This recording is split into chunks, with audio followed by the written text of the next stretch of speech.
دې غزل سرلیک هم دی په کعبه کې ولادت، په محراب کې شهادت.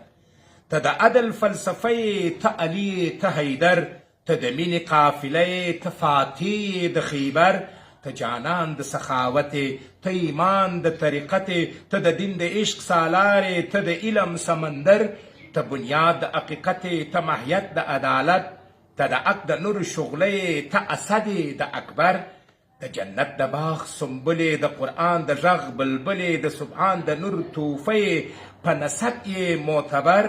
تقدس د پاک وجود دی، دې هستی ته برکت و. محراب وژړل له غمه چې دی زخم سو پر سر.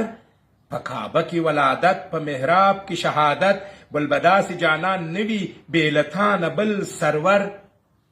کاش کې زه تر تا قربان وای، ستا به لاجې پر نالان وای، پر قدم دې زما قدم دی، مینه غواړم په محشر.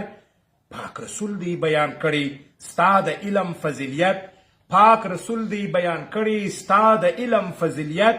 وای زه د علم شار یم او علي د دې شار در. د تکبیر په زلزلې د شیاطین به قبض روح سول، د سجدې لوی سلسلې د اسلام دین ته جوهر.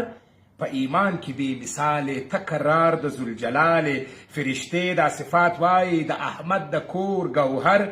څومره ښکلی د سیرت دی، د علي نوم د عزت دی، ته سرور د فاطمې وې، فاطمه و ستا دلبر.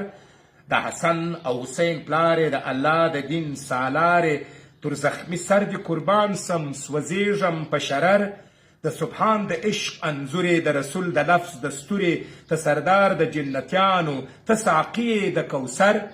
په تقوا کې د هیبت، په هیبت کې د حکمت، د اسلام د دین مالیار، د اسلام د دین مالیار وې، هر شی یاد ته وې خطر.